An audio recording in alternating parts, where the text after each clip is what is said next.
So some of the things I like to do with rocks is I make these cabochons, you see, different stones here, different shapes. But I also like to tumble rocks. These are the smaller ones I tumble, get a great shine. The larger rocks that get tumbled, some of these are quite large. Petrified wood, getting some just flawless pieces of petrified wood. I also like to cut and polish stones to get just a single face polished on them. I've started taking these slabs and polishing both sides of those. And I've started making spheres as well. My first sphere was this petrified wood. And those are the two end cuts from the piece I used to make that one sphere right there. So, in this video I'm going to show you and even review some of the equipment I use to make these rocks nice and shiny. So I've basically turned my garage into a rock shop. So we'll start here. This is the trim saw I use. It's from Highland Park. I love this thing. It does a fantastic job. I supply all my water-fed machines with house water. As you can see, I've got it tied into the incoming water line. And what's nice about this is the water gets directly injected onto the top of the blade, keeping that nice and cool. And then I have a drain out the bottom into this little, I think it's actually a trash can that I turned into this. So all the sediment settles at the bottom, and the water at this level, of course, drains out. Drains out this hose basically to my yard. And because it's elevated, I do get plenty of pressure to push the drain. So next to that is the 18-inch slab saw. This is the second one of these I had. I bought an old one off of Facebook, probably from the 1960s, which was great. And I decided to go with this new one here, and I put on the EverClean system. It's not perfect, but it does a good job. You can see I got oil everywhere, but that's mostly just from me maybe lifting the lid up too soon. But it does a great job. This is the rock I was slabbing last night. Okay, next to that I've got the cabochon machine, another Highland Park. This thing is awesome. I did have some problems with the bearings early on, but Highland Park sent me another pair. I was getting a vibration. I went ahead and put the big centered wheels in the middle, the 80 and the 220 grit, because they are so heavy. Even though that is a very, very thick arbor and a 1 horsepower motor, I just felt like it was better to have those closer to the bearings. My wheels are getting a little worn, but I've got replacements I can put on when ready. The key here is good lighting, so I've got a light shining from there. I've got lights coming from above. And I've got this magnifying light to check on everything. I also have the unit elevated and angled back, which helps the drain. Speaking of the drain, for all the machines on this side, they all drain into this bucket, which is very similar to what I showed you for the PT. And then there's a, let's see, a drain that takes it outside. And of course the heavy stuff settles in the bottom. Now at some point I will have to empty those out, but that's a ways off. I'm also using this, it's a blower, to dry my stones between the stages, and I control it with this little foot switch down here. Very simple to wire that all together. So I just step on it and away we go. Next to that we've got, this is basically my polishing station, another Highland Park system, a wet belt sander. Oh, I can't get the words out today. Also fed with the house water. By the way, as that machine was fed with the house water. So it's fed with house water. That's an 8,000 grit belt right there. And then on this side I have the leather pad, which I have cerium sprayed on it when I use it. Next to that we've got the Covington flat lap. Once again fed with the house water and drained into that bucket.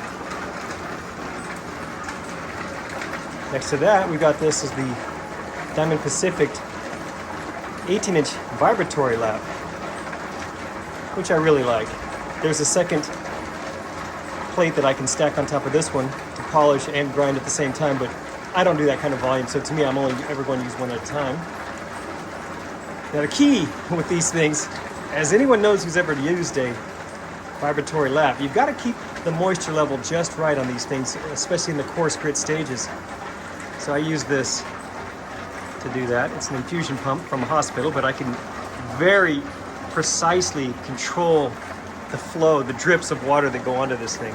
And I can let it run overnight or a couple of days with the coarse grit, maintaining just the precise drip to keep it from getting too wet or too dry. Next to that is the Highland Park spherical machine. Very simple design. Got the 3 motors. Got a simple drip system here. And I keep these bungees on to prevent it from falling back. They're all just hinged. And then I have this larger inner bucket, or I should say larger outer bucket, prevents these from slamming into each other. So this works out really well. And let's go over here. I also have a 16-inch vibratory Covington lap, flat lap. But I never was able to get this thing level. I tried everything I could think of, and I always had issues with that. That board that I currently have it mounted on, underneath that I had leveler feed. Everything I tried, I could not get that to work. It still works. I've done lots of stones with it, but I've moved on to this one. This one I feel like is just a much better design. It's perfectly level. It is, well, it's 3 times the price, so it should be a better design, but it really is nice. Before I get to the tumblers, let me go over here. Whoa! So for those spheres, I have the different cup grits here. Starting off with these I got recently from Covington. These are the ones where you put them on and you just add your silicon carbide. Is that not focusing? Wow, interesting. Get out of there. So I got the different grits there all the way up to 4,000. And these are just things to help with the vibratory flat lap, weights and rings to protect the stones, future stones to do, things like that. These are all my different flat lap accessories here. Lots of different grits, both hard wheels and then softer wheels. I've got some extra buffing wheels here and whatnot, some new cabbing wheels back there that I'll get to at some point. Then I have some accessories here for the saw. This is really nice for that big slab saw. It lets you grab end cuts and still cut them more. And then this is what you need to do the spheres. It's a jig you clamp in the vise and you lock it in, and then you can, whoops, you rotate to discrete positions and lock it in to make your basic sphere shape. There's the extra polishing lap for that 18-inch lap. Here we have some extra tumbling barrels. This beast right here, this is something I put together to do all my barrels at once. That's a 3/4 horsepower engine motor that turns at 3,400 RPM, so I had to gear it way down, but it had a massive torque. And I could do 20-pound barrels, 12-pound barrels, 6, 4, even the 3-pound barrels you'll see on the other side there. But it was so noisy. That motor was very noisy. I decided to stop using it.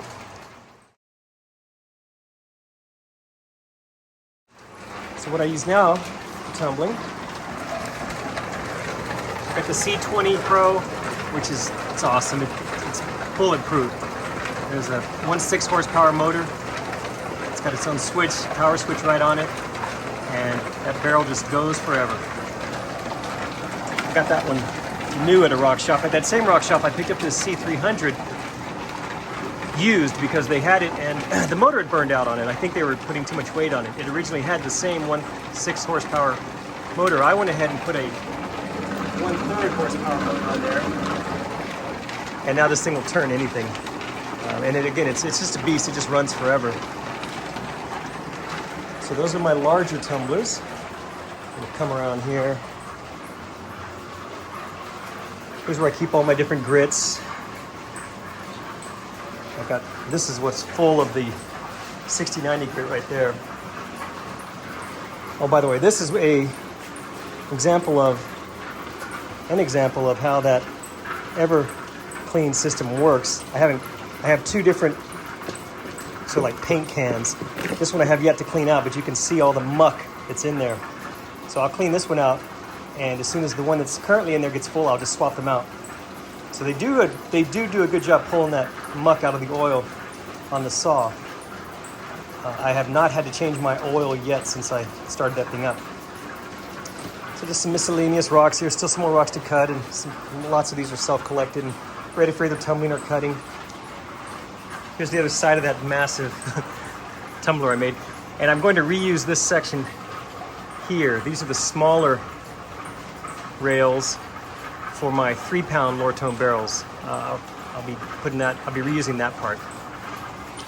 These are the Covington barrels, which I do not like. Now, to Covington's credit, I understand from their website that there's a new design barrel, which is good because these were not very good. One of them just started leaking on me. Literally, the plastic near the neck just wore through. They also have, the openings are just too small, and overall not a good design. So I was not happy with those, but like I said, I believe they've been redesigned. So this was the Covington that I was using them on, and I am not happy with this either. I'm sorry, Covington. I really wanted to like that, made in USA and all that, but I've got it working out just barely. You can see it's got all kinds of issues. This is going to be turned off probably in about a week, and I'm going to reuse the motor, which is a 1.6 horsepower motor, and I'm going to reuse these 1/2-inch steel rods, but everything else, all the pulleys, I've ordered pillow block bearings. I'm going to put it all back together using that motor, those rods, and then the two shorter ones I showed you for the smaller. And I'm going to make one tumbler that'll do all 6 of these 4-pound barrels plus my 2 3-pound barrels, and it'll be much better. You can see that, like that pulley, it's just a cheap aluminum alloy, whatever. I've ordered all iron pulleys for this next one, and it uses basically they're plastic bushings as bearings. You can't see them, but they're just plastic bushings, and I've already had to replace them. They wear out.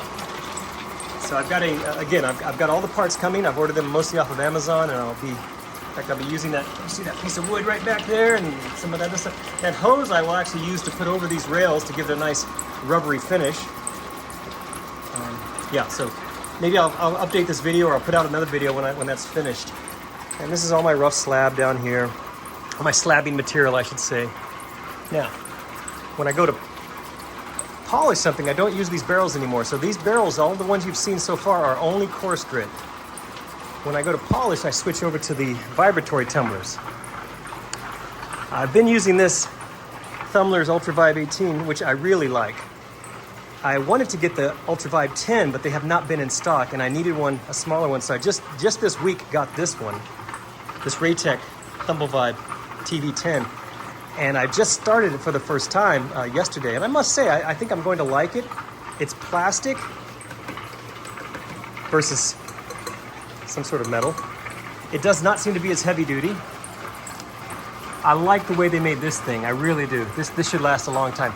I hope this lasts a long time, but I don't know. It's also much louder. This one is quieter. Right now, I'll turn it on. There's nothing in it but my ceramic, but you'll get an idea how loud it is. It's not very loud. If I had the rocks in it, in addition to the ceramic, it wouldn't be really any louder. So it works really well, and it's fairly quiet. This one I'm currently using, I've got it off now because it's so loud. I'll turn it on, you can see. Yeah, it's not super loud, but it's clearly louder.